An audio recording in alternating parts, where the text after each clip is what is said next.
Hi guys! For today's video, naisipan din ako na magluto og kwek-kwek kay nag-crave ko ani dugay na, and since napalit na sad ni mama ang mga ingredients na akong gikinahanglan, tara uban ko ninyo magluto.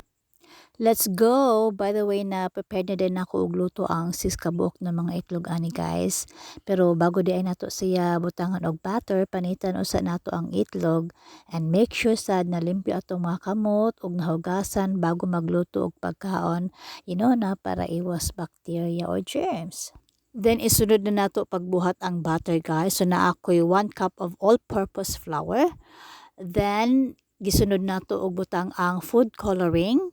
Next is we added 2 tablespoons of cornstarch, and then 2 teaspoons of baking powder, and then a pinch of salt. Unya isunod na nato og butang ang pepper.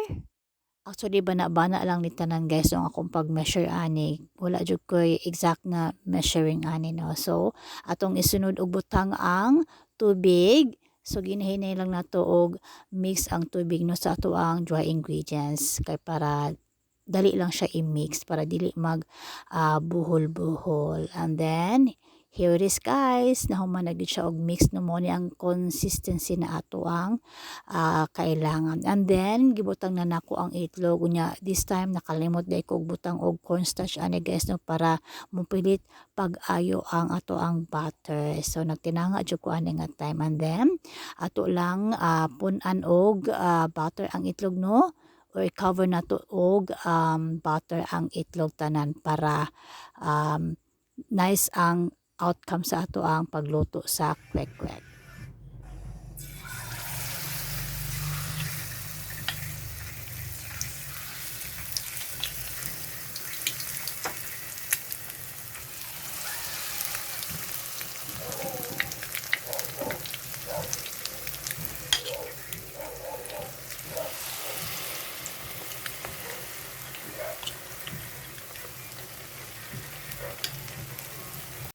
Mao na ato ang finished product sa atong kwek-kwek guys. So nag-prepared na pud ko daan og pipino ani kay nice siya i-partner gyud sa kwek-kwek no og milk tea. Unta na mo natunan sa ko ang recipe for today's video guys. So thank you so much for watching. See you on my next vlog.